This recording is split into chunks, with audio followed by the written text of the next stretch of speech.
Okay. I think some of you I've actually spoken to, um, but if I haven't, wonderful to meet you.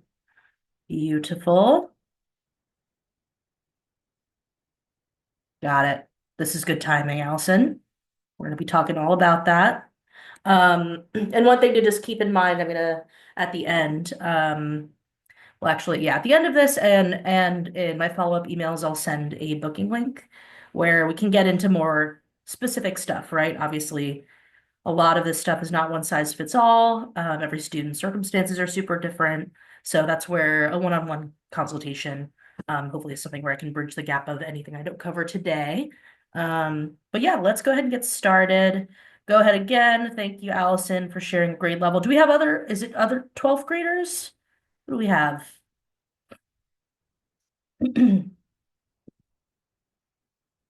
See someone connecting to audio here. You can also go in the chat if you want.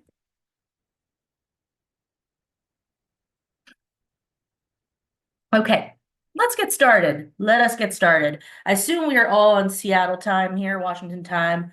Um, I'm actually here in New York, so we'll work on making sure you guys can get to dinner, get back to the family. And yeah, we will try to move through this pretty quickly. But again, just take advantage of that free consultation. Hopefully, this is informative and helpful, and covers something that you're hoping to know. But yes, wonderful. We'll definitely talk about self-advocacy for sure. So let's start with some introductions. Nice to meet everybody. My name is Kate. I'm the Executive Director of Admissions here at Hampton Tutors. I'm really excited to move into this role. Just as some background, I mentioned this on other webinars that we've done.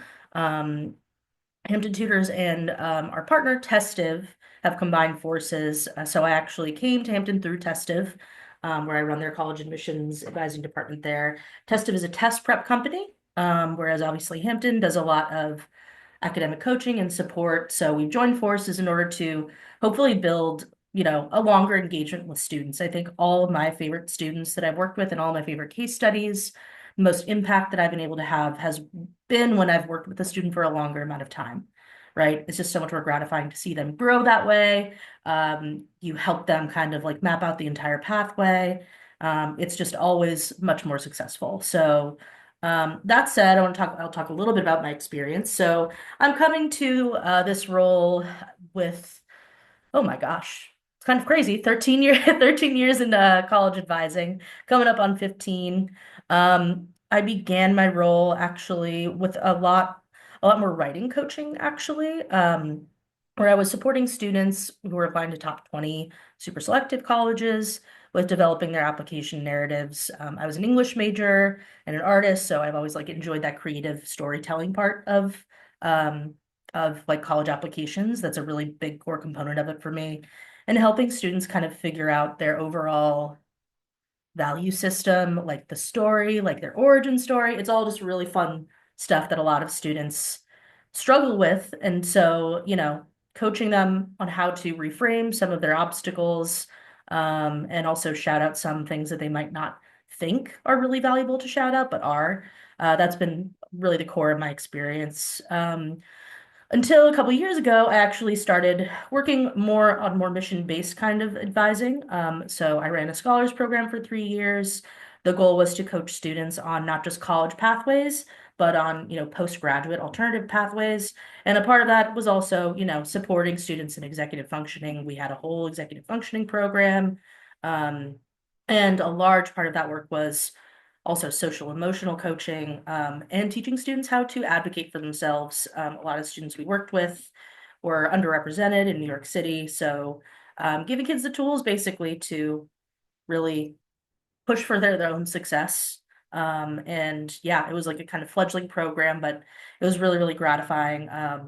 Since then, I've done a lot of coaching um, with more non-traditional pathways as the landscape of admissions has changed, right? Not everyone's applying to a top 20 college anymore, right? Especially with the pandemic. There are a lot of different needs. There are a lot of different ways to be successful. There are a lot of questions about college education, right, and what the value is in the US. So it's been really interesting kind of coaching students through that pathway and helping them understand all of the different ways that they can find themselves successful, right, as adults, because there's really not a one size fits all path. We'll talk a little bit about some case studies and some folks who I have coached, but in the meantime, yeah, that's my background. Thank you everyone for being here. So let's get into just some fundamentals here. I know we've got a 12th grader, so I'm not going to go crazy on this, but just in case we've got any underclassmen, wanted to go over essentially what colleges look for, right? What's the college application evaluation process look like? And how can you find out essentially like what you should be targeting when you're supporting your student in applying to college, right? So traditionally, we actually haven't known very much about this. Um, or we don't really haven't known much about the entire process. That sort of changed in 2018 when there was a famous Supreme Court case levied against Harvard, where Harvard was deposed. They had to release all of their admissions criteria, their entire process. This was something that they hid from everybody up until then, right? So I remember as a college admissions, nerd, just like looking at this 100-page document and just being like, oh my gosh, this is so cool. It's like revealing the recipe for Coke. That's what everyone says it's like. But it was really, really interesting. The key, like kind of fundamental takeaway from that process is that there definitely is a system, right? You have multiple readers looking at a student's application, and they're being evaluated on separate categories. Okay. So we have four separate categories that actually Harvard used. Now, other schools might be different. Now, um, the four categories might surprise you. One of them surprised me when I learned about this, which is that one of the categories is athletics. And I don't know, I played sports in high school, but I wasn't like, if I had been graded on athletics in my college application, I don't think that would have really helped me.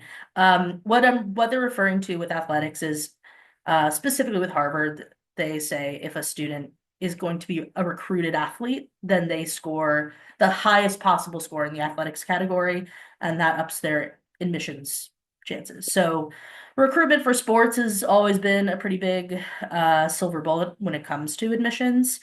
But for our purposes, what I really want to look at when we're talking about like how an application is viewed and weighed are the three main categories here: academic, extracurricular, and personal.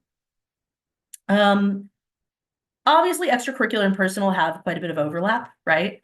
How you spend your time often it is pretty reflective of your values and who you are as a person and what's important to you. But this is how they tend to break it down.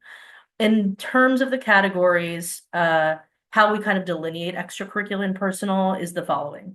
So personal, I would think of as what are the recommendations say, right? Teacher recommendations.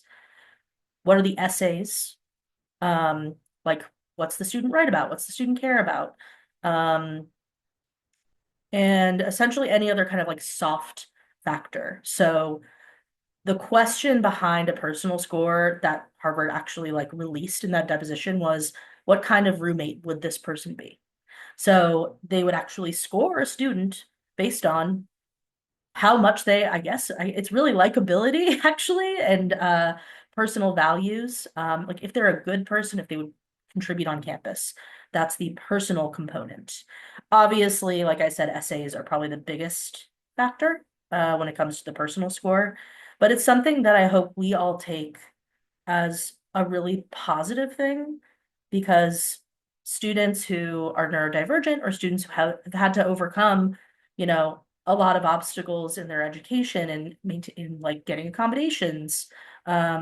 This is actually something that like has really helped develop their resilience and probably reflects really positively on them as people, right? Like we always say that like a student who is neurodivergent who is applying to these colleges are often some of the best students, right? Because they've had to overcome a higher obstacle essentially in getting there. They've probably had to work a lot harder, right, to get where maybe a neurotypical student who just happens to benefit from classroom, like a traditional classroom setting, it's a little bit more natural, right? And that's not any indictment on a neurodivergent student. It's just kind of the way the system is. However, it does make for kind of a great personal story if a student wants to share that part of their journey. It's also okay if they don't, but we can talk about that too. So the personal score is going to be pretty impactful. We'll also, they will also look at extracurriculars, which is, yeah, how the student spends their time outside of school. So, what activities do they do? Do they work? Um, what do they like commit themselves to? So obviously schools like to see leadership positions, they like to see community impact, they like to see a student who is pretty self-motivated and like has their own very specific passions that don't read perfunctory, I would say. Not like checking off different extracurricular boxes, but doing things that you can tell they really truly enjoy it. The last and most important category is going to be academics, right? Now, academics, obviously, your students probably have gone through like different versions of seeking out accommodations and advocating for themselves in their academics, which is great. That is a positive thing. One thing to be aware of is that colleges weigh freshman, sophomore years much less than they do junior year when it comes to admissions. So if a student has taken a little bit of time to find their footing, but like really advocated for themselves, gotten accommodations, and seen a really great improvement, then that's only going to be read as positive from an admission standpoint. Part of academics also is like standardized testing, course rigor, like how challenging the courses are that they're taking. And your goal should, you want to be the top 25% of applicants, right, when it comes to academics. If you're in that field, that's pretty much a prerequisite to be considered for admissions. But what gets you in, I always say, is the personal stuff, the extracurriculars, that story that you tell about yourself. And feel free to enter any questions you have as we go on in the chat. But just to get a little bit more specific, when it comes to admissions, we can actually get even more granular than those categories. So one thing that I would urge you all to look at, for those of you who have not undergone like the application process yet, is accessing the common data set for schools that are on your list. It's available to everybody. It is legally required by like the government. And schools must report how they consider all of these different application metrics, right? So this is a really great thing to view when you're planning out your list, because you want to see, okay, well, what's the most important? What should I be really focusing on? Clearly, GPA and course rigor will always be very important, pretty much across the board. With essays, standardized test scores, class rank all being kind of varying degrees of importance, but they're pretty high up there, all of them, unless we have a school like UW, which doesn't consider test scores, right? So we also have other options here like talent and ability, extracurricular, character and personal qualities, right? Getting more towards that extracurricular and personal score, state residency, and level of applications interest, which is actually a really nice cheat code if you're interested in kind of giving yourself a bit of an advantage. Colleges that consider a level of applicants' interest, it's a really good idea to reach out to that admissions officer, visit campus, because if they're viewing you and weighing you against a similarly competitive student, and you've gone to do the visits and spoken with admissions officers, and the other student hasn't, then that gives you a little bit of a leg up, right? That's all about making sure that the students that they accept they actually go to the school, right? It's protecting yield, which is a very important part of admissions these days. Okay, so I'm gonna go through just some general timeline recommendations, and then we're going to talk about how you can set yourself up for accommodations when it comes to colleges specifically. Right, I think that's something that clearly, I know Allison, thank you for sharing that question. And I'm sure some of you are mid-process of having accommodations, or if you don't, you can also ask questions about that on the high school side of things. I'm about to go through actually key differences as well between high school accommodations and college accommodations because they are different, right? But for now, I want to talk through just like a general pathway for high school of how you can like set yourself up for success for college applications specifically, right? So freshman year, obviously the very first thing, and I'm sure you all have been through this, is meeting with a counselor, nailing down accommodations, right? Finding your footing academically, truly, like that's going to be the biggest key thing here. You don't have to totally overwhelm yourself with a course, with like a really rigorous course load. What's important is, set yourself up for a reasonable challenge, find time management and executive functioning skills that work for you, right? Figure out, like, get yourself into the groove. And at the same time, certainly nail down the accommodations, get everything set up so that you can really succeed all the way through high school. Your sophomore year, excuse me, you're going to want to begin visiting colleges. This might seem a little bit early. Some people like to start earlier. But this is actually important specifically for students who are neurodiverse because what you're going to want to kind of do a lot of research on is every college's student accessibility services. They're not always called that, right? They might be called like a student disability office, but any college is going to have some form of an accessibility service office. And that is going to be your like the whole center of essentially your students' accommodations in college. So you want to, one, get really, really good at understanding the nuances between what all these colleges offer because it can be pretty minimal or it can be really robust. So making an appointment at the SAS offices when you visit colleges, even as a sophomore, is a really smart thing to do. Um, because then you get to understand like exactly what it is that they do, how does it match up to what you need, right? And we'll talk about the different offerings that they have as well in a moment. When it comes to other things, you're going to want to get involved in activities. It doesn't have to be at school. I mean, at school is obviously like a pretty low lift, and it's still a little bit more of an exploratory time in terms of what you're interested in doing with your time, right? But you want to invest some more time into your activities. Begin a resume inventory. We have a resume builder here that you can definitely use and fill it out just like every couple months. Like the student should be filling it out, revisiting it, just making sure that when they get to their actual application time, they have all of the information, right? Rather than having to sit down fall senior year and you're like, wait, what did I do that first month freshman year? Like no one ever can remember. So keeping an inventory that you like are constantly revisiting is a really great idea. Sophomore year also beginning to think about or study for the SAT and ACT, I think is a really good idea for a sophomore year. Um, Again, it feels early, but this gives you a good runway to hit your target score if that's what you want to do. You also want to set up those accommodations, right, for testing with the College Board, as well as through your school. So we have junior year. Hopefully by junior year, you're done with the SAT, ACT. You want to have your school list solidified, right? And when I say solidified, like I think that it's really important that you have one, a financial fit, right? A college that you know that if your student got in, you would be able to afford. You also want to have quite a few likely admits, right, on your list. And then you want to have some balance. You want to kind of shoot for the stars with a couple of options. You also want to have some targets where, if you got in to any of the schools on this list, you would be happy.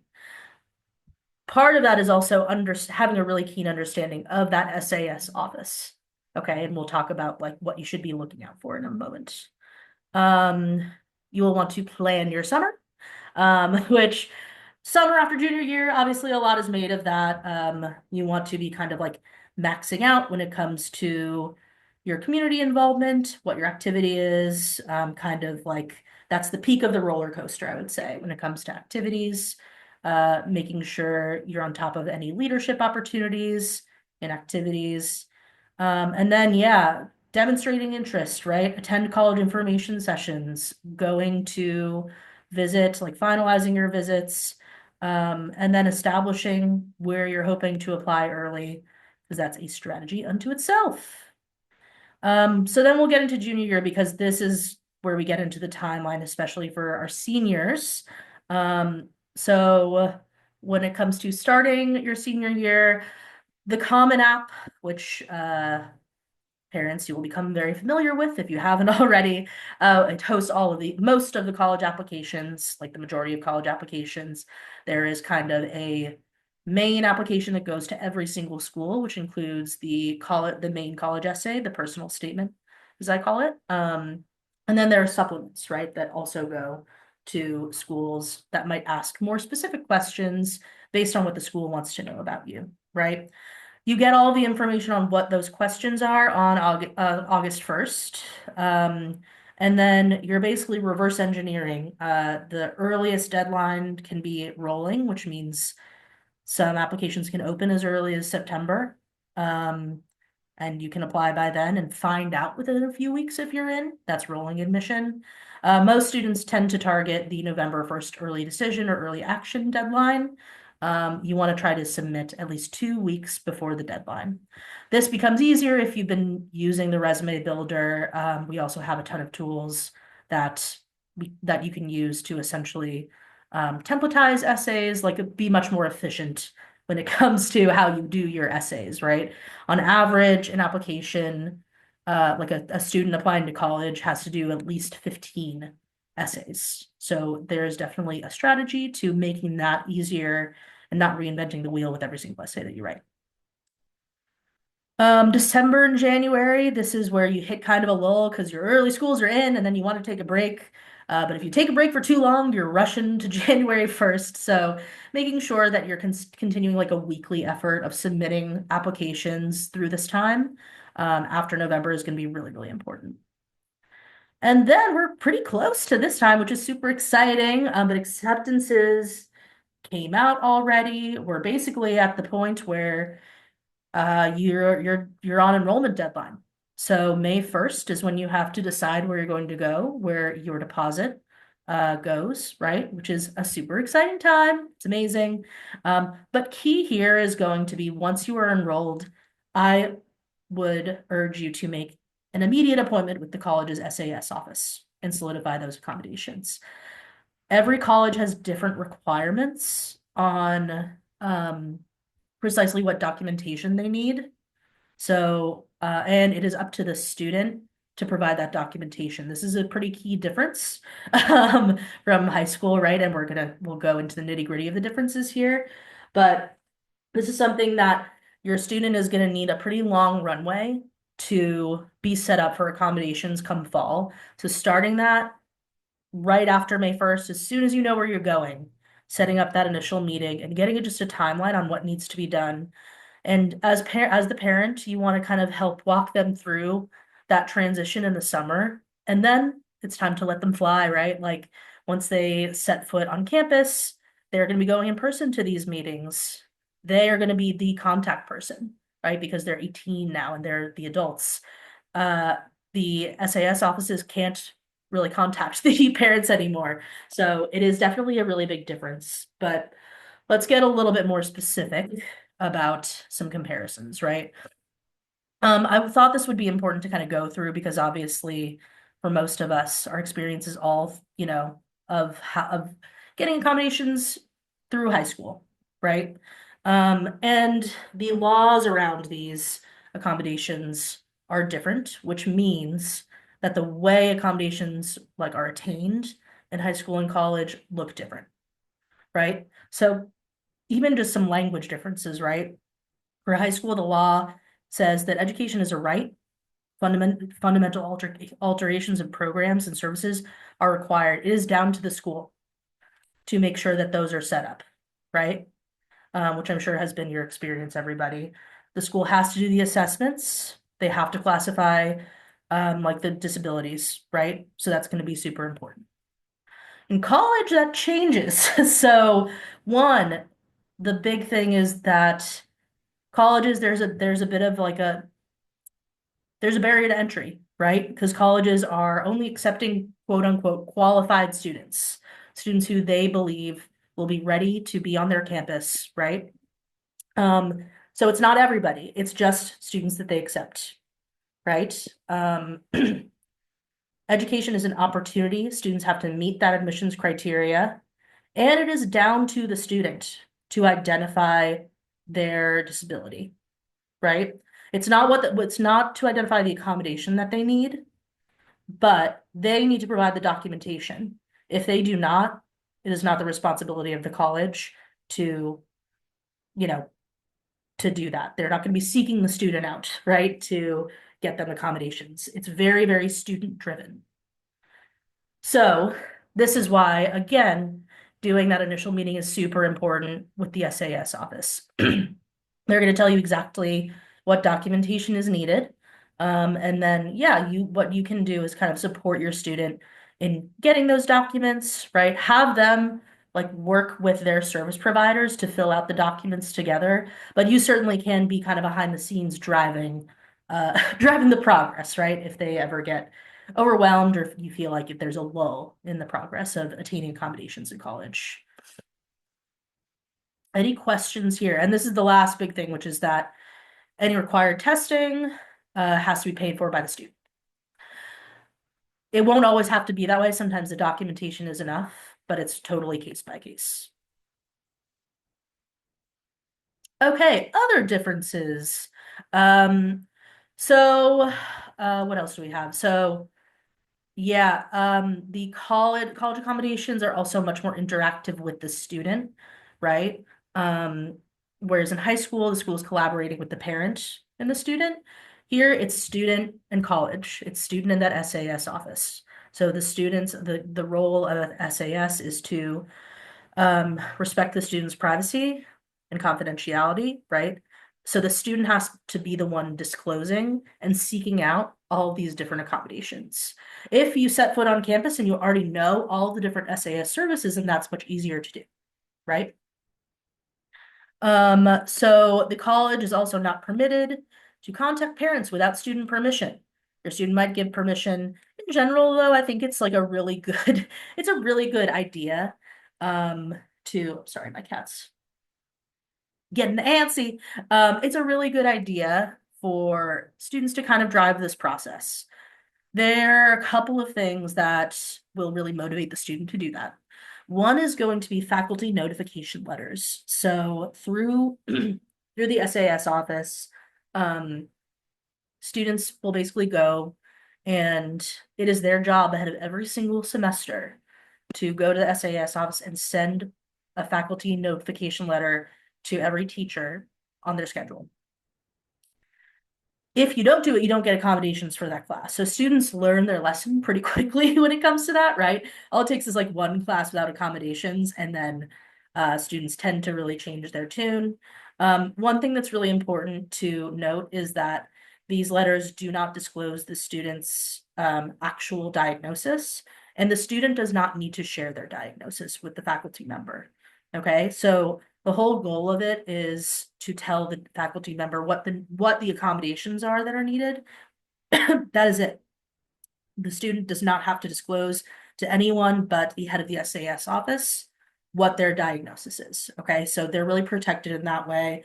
In the SAS office, also, their job is if they feel a faculty member is being a little bit tougher on them, for their requirement of accommodations, then you go to your SAS office, right? And you can actually submit a grievance letter. It's something where their whole job is to really like support the student in advocating for themselves through these accommodations, because sometimes you might get a tough teacher, right? But key is going to be like really plugging into that SAS office. I know I'm really repeating myself a lot, but it's incredibly important.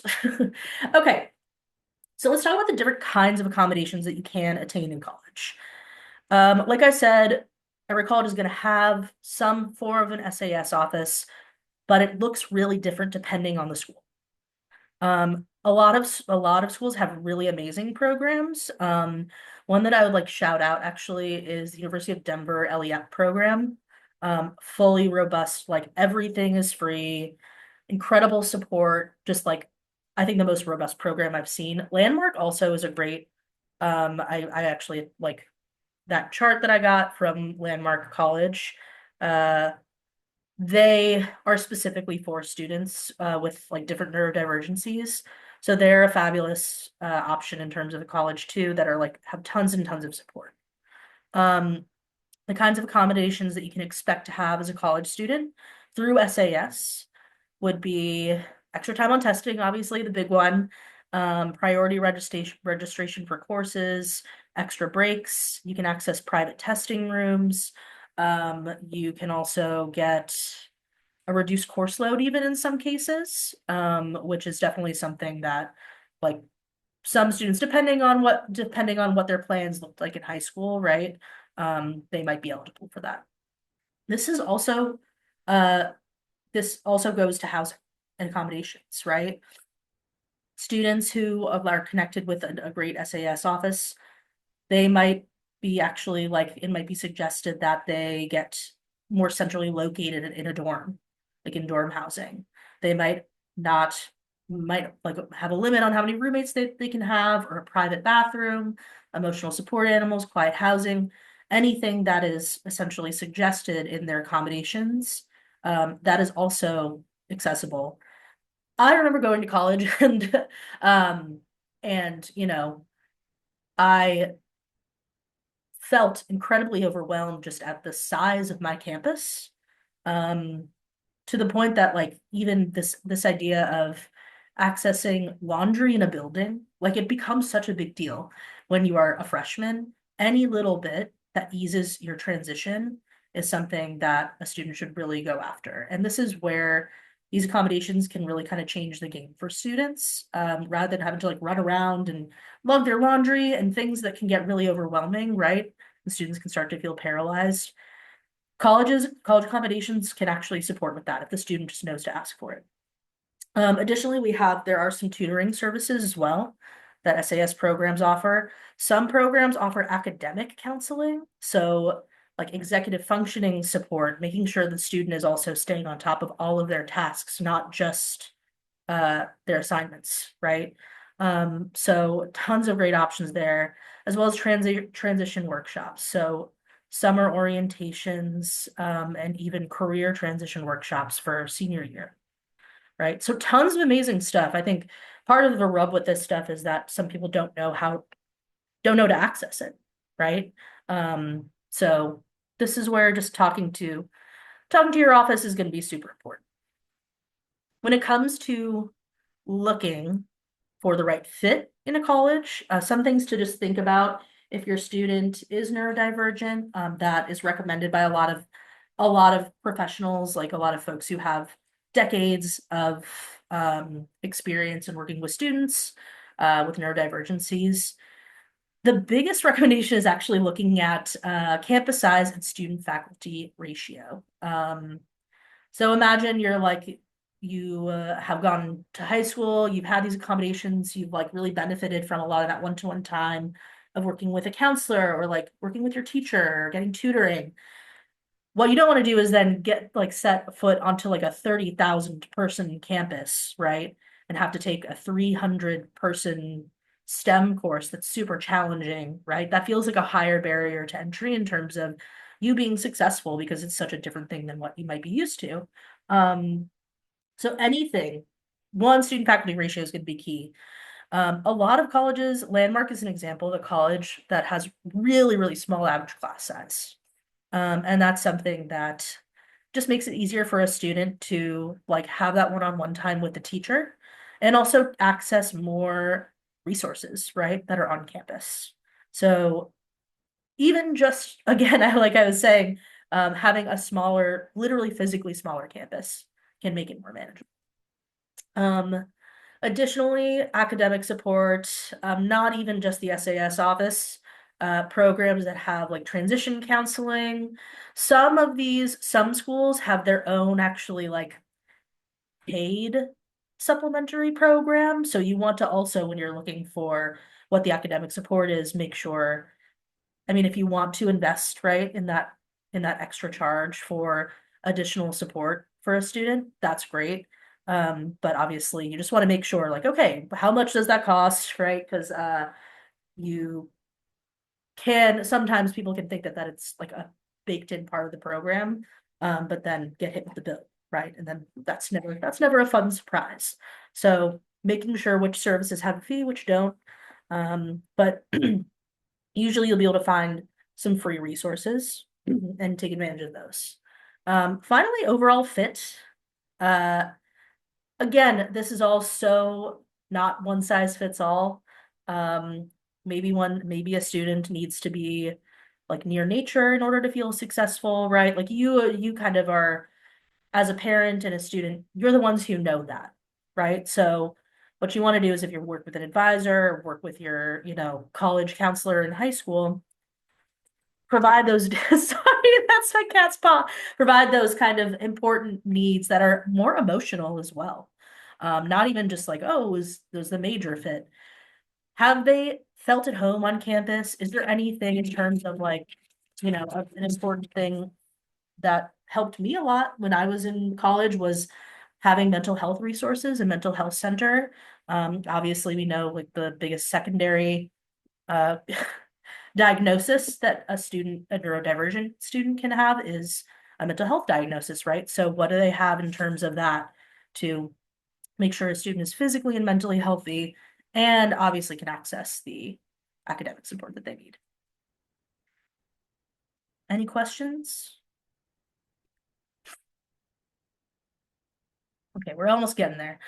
So I'm going to talk a little bit now about, I know we've talked a lot about college, and I hope this is relevant to people, but this is something that, I've had a lot of experience with recently. And so one thing that I just want to clarify is that um, if you have a student who's going directly from like 12th grade to college, that's great, right? But more and more these days, that's not as common. And I think a lot of students have their expectations reset around that. What I always say to students who, are reaching senior year and they're just not sure if they're ready, right? Sometimes parents can be like, I just don't know. Um, yeah, that's a great question, Allison. We can talk about that too. So when it comes to like alternative pathways, I think more and more, yes, success is not make like success is not made or broken on that senior year result, right? Whether or not you get in as an undergraduate. More students like that I've been working with, actually, I often urge them to start in a community college or start with a gap year program because what you don't want to do is like go to college and then just not be ready at all, right? And what you get is what's amazing, like when it comes to taking the community college approach or a transfer approach, right? Is that you one, save a lot of money. Obviously, that's amazing, right? But you still get the degree.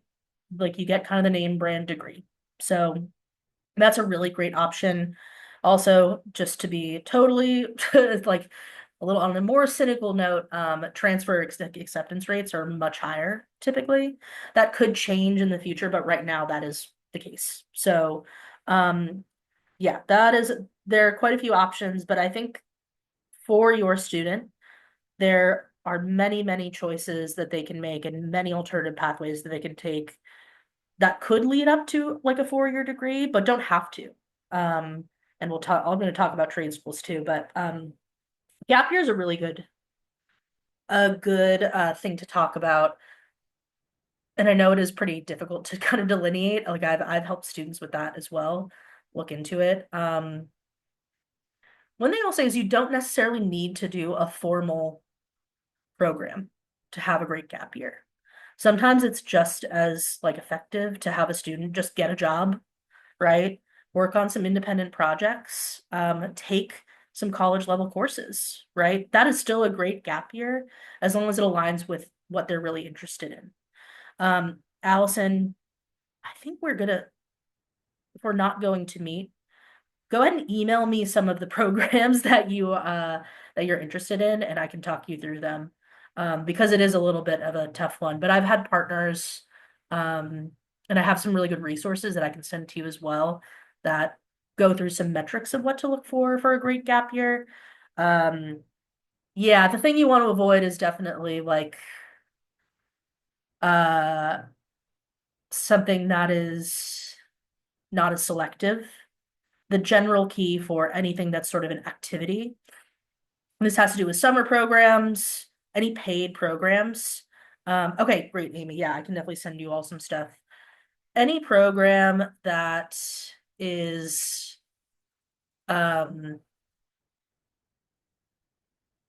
any program that costs a lot, and you don't really have much transparency on the acceptance rate, that can be a bit of a red flag, right? And this is the same with like pre-college programs at places like at name brand universities, right? So everyone's like, oh yeah, the Harvard pre-college program, that's got to be so good, or like the Brown one, that's it looks so good on my resume. And it does have value because it helps a student kind of figure out what it's like to live on a campus. But that's where it stops. Harvard doesn't care if you go to their pre-college program. It's just a leg of a business, right? Like the tuition's really crazy. So often these opportunities having to do with like activities or programs, and this includes gap year, sometimes the cheaper ones are actually the most prestigious because that's what everyone's applying for, right? Um, but we can take a look through all of them. Yeah, and part of it is also certainly if your student's not doing a program, implementing structure with them um, would be super key. So even executive functioning support with a tutor, that takes it off of your plate, helps the student kind of plan out their calendar and fill their time, and pushes them to pursue some more formal things to do with their time, right? That can look like a course or a personal project. But that's something where certainly outsourcing is really helpful because obviously it can be really tough for like a kid to hear to take advice from mom, even though we're right. Okay. We talked a little bit about college, community college, and then transferring, which is also like the one thing to note is that community colleges and trade schools also have accommodations. So basically, you still would be able to get that support, and it would ease a transition to ultimately getting to a four-year university if that's the goal, right? I'm going to talk a little bit about trade school just because I think it's fascinating and there's been a lot in the news just about, listen, they're for specific jobs, but it's something worth thinking about if we're feeling like college is not the right thing.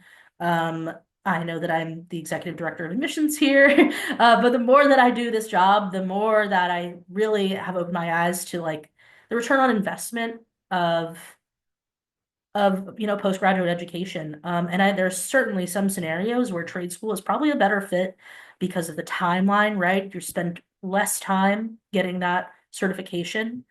The tuition is so much, so much less of a lift, right?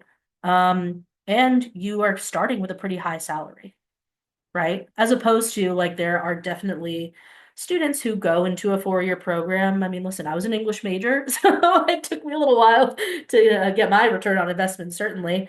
But and there was certainly a value to that education. But now, especially with tuitions being what they are, and student loans being what they are, I am such a big proponent of looking at the full landscape of options before just, assuming that a four-year college education is the right thing.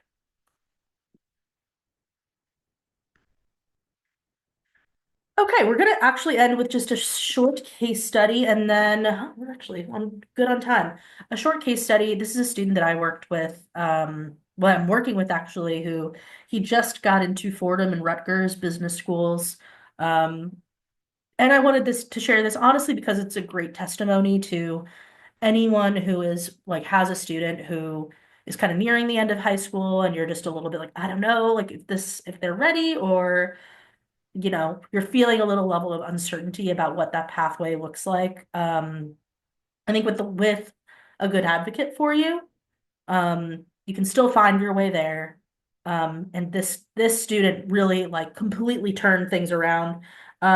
So I won't share too much about the context, but essentially the student had to leave his high school his junior year. His grades really suffered.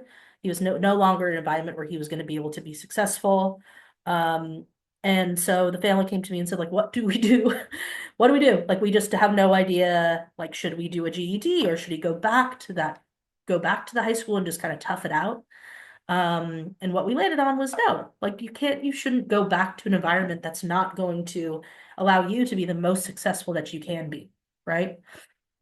So I actually ended up coaching him, and the very first thing that we did was we told his story. Like we actually crafted a letter together that was all about sort of this adversity that he faced, reframed it to show like how it has affected his outlook, and what he's doing now to kind of overcome it. Ultimately, he ended up, telling that story so effectively that he was taking classes at a community college. He was studying for his GED, and he reached out to Rutgers and he reached out to Fordham. The Rutgers admissions officer said, if you do this exact list of things, then you will get into Rutgers Business School, which I have never heard happen.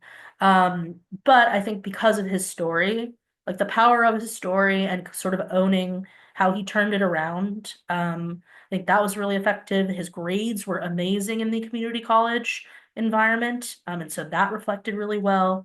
And so now, yeah, now he's basically choosing between Fordham, and Rutgers. He actually also got nominated for Phi Kappa Alpha, which is amazing because, like, when he came to me, it was really, they had lost a lot of hope in terms of where he was going to end up.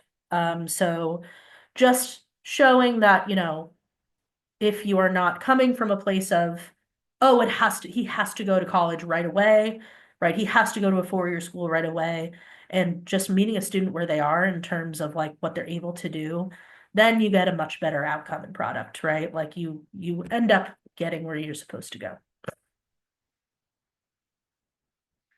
Um, Well, that concludes our presentation. I want to thank you all for being here. I know it's basically dinner time where you all are, so thank you so much for taking the time. What I'm going to do now is I'm going to drop my Calendly link here.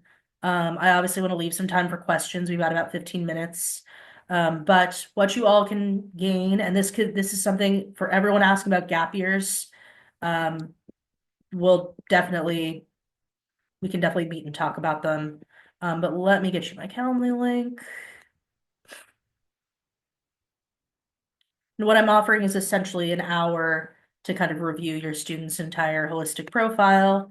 If you have specific options for gap year, I can help you choose the best return on investment for those. So truly, any way you want to use the time is fine with me. But there is my calendar. So please feel free to go ahead and book some time with me. I would love to talk about this stuff. I find it super fascinating, and always love hearing more about people's stories. So thank you all so much for your time. I appreciate it. I hope you have a wonderful week, and hopefully I'll see you all in some meetings.